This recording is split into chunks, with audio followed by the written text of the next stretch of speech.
दोस्तों नमस्कार। दोस्तों, अयोध्या का राजमहल उस रात असामान्य रूप से शांत था।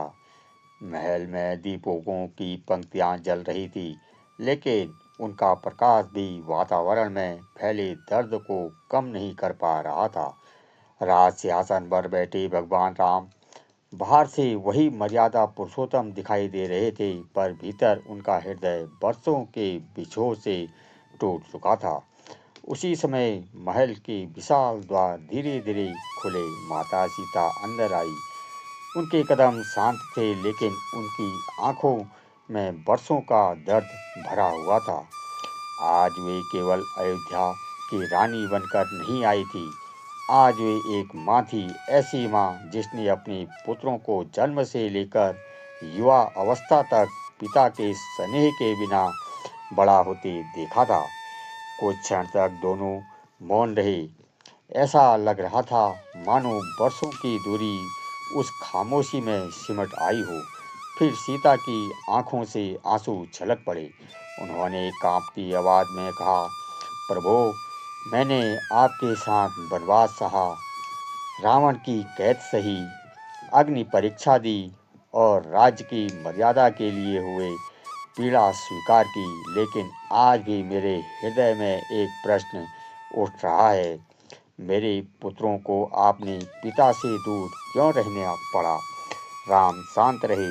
उनके चेहरे पर पीड़ा स्पष्ट दिखाई देने लगी। सीता फिर बोली, लव और कुश ने बचपन से हर रात मुझसे पूछा, माता, हमारे पिता कहाँ हैं? और हर बार मेरे पास कोई उत्तर नहीं था। महल का वातावरण भारी हो गया। राम ने धीरे से अपनी आंखें बंद की और बोले, सीते, तुम्हारे इस प्रश्न का उत्तर एक राजा दे सकता है, लेकिन एक पिता कभी नहीं दे पाएगा। सीता की आंखों में आंसू बह निकले। आज मुझे राजा का उत्तर नहीं चाहिए प्रभु। आज मैं उस पिता का सच जानना चाहती हूँ जिसने अपने पुत्रों का बचपन खो दिया।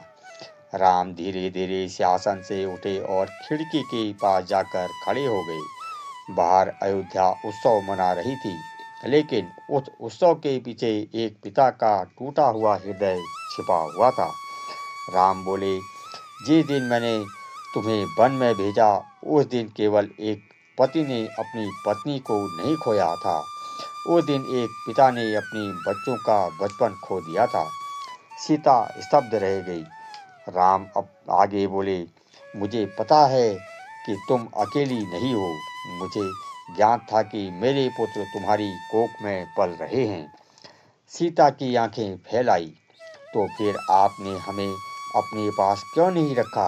राम ने दर्द भरी मुस्कान के साथ कहा, क्योंकि उस समय मैं केवल राम नहीं था, मैं अयोध्या का राजा था, और राजा का जीवन उसका अपना नहीं होता है। उन्होंने गहरी सांस ली और कहा, एक साधारण मनुष्य अपने परिवार के लिए संसार से लड़ सकता है, लेकिन राजा को कभी कभी अपने ही हृदय से युद्ध करना पड़ता है। सीता की आंखों में आंसू आ गए। क्या प्रजा का विश्वास इतना बड़ा था कि उनके लिए बच्चों का बचपन छीन लिया जाए?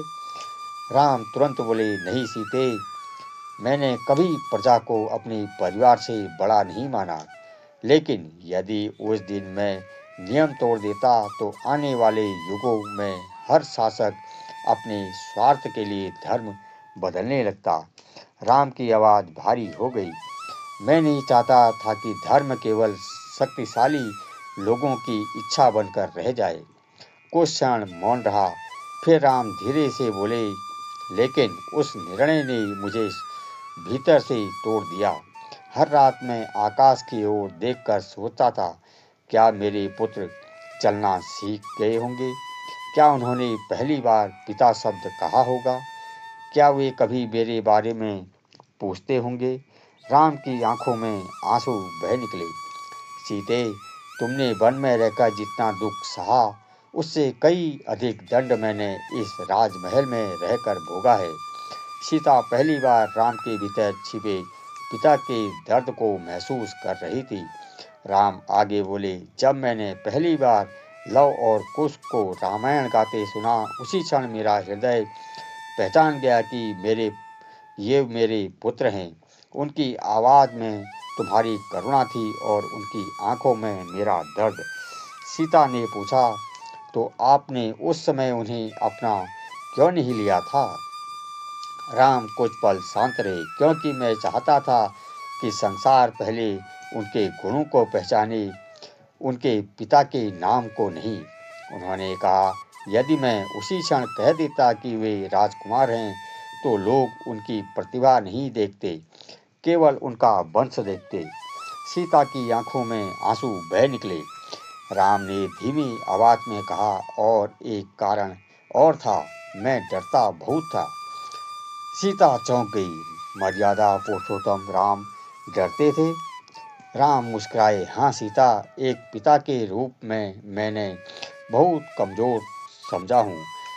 मुझे भय था कि यदि मैंने अपने पुत्रों को सीने से लगा लिया तो मैं धर्म और मोह के बीच कभी रणय नहीं ले पाऊंगा।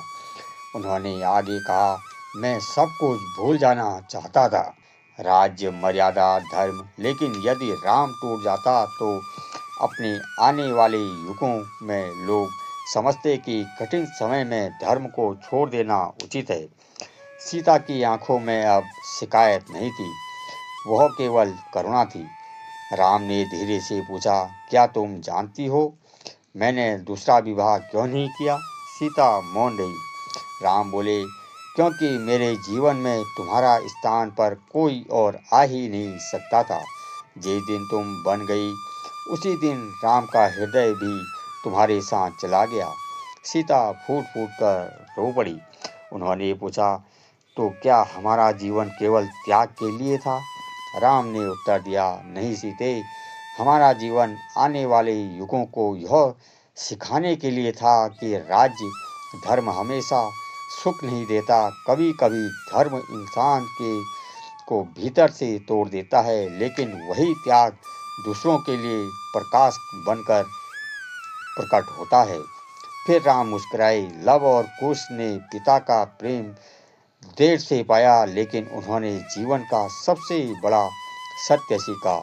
महानता राजमहल में जन्म लेने से नहीं आती, संघर्ष में तपने से आती है। महल में दीपक की लौ कांप रही थी। तभी राम ने एक और रहस्य बताया, सीते, जिस रात तुम वन में थी, मैंने गुप्त रूप से सैनिकों को तुम्हारी रक्षा के लिए भेजा था। सीता स्तब्ध रह गई।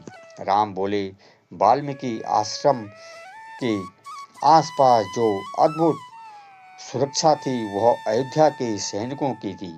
कोई भी संकट तुम्हारे या मेरे पुत्रों तक पहुंचने से पहले ही समाप्त कर दिया जाता था।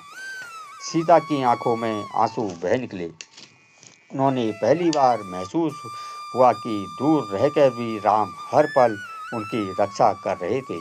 राम ने कहा, मैं पिता का अधिकार नहीं निभा पाया, लेकिन पिता का कर्तव्य निभाते ही हर संभव कोशिश की है। वर्षों बाद पहली बार सीता के चेहरे पर शांति दिखाई दे रही थी। उन्होंने मुस्कुराकर कहा, आज मुझे समझ आया कि लव और कुश अपने पिता से कभी दूर नहीं थे। उनके पिता हर पल उनकी छाया बनकर उनके साथ थे। राम की आंखें बंद हो गई, जैसे वर्षों का दर्द आज शांत हो गया हो। और उसी क्षण अयोध्या के आकाश में एक अद्भुत प्रकाश फैल गया, मानो स्वयं समय भी उस त्याग, प्रेम और धर्म के सामने नतमस्तक हो गया हो। तो दोस्तों, यह थी आज की करुणामय वीडियो। आपको कैसी लगी हमें कमेंट बॉक्स में ज़रूर बताइए। अगर आपको यह वीडियो पसंद आई है तो वीडियो को लाइक करें, चैनल को सब्सक्राइब करना ना भूलें। लेते हैं आपसे विदा। जय सिया राम। हर हर महादेव।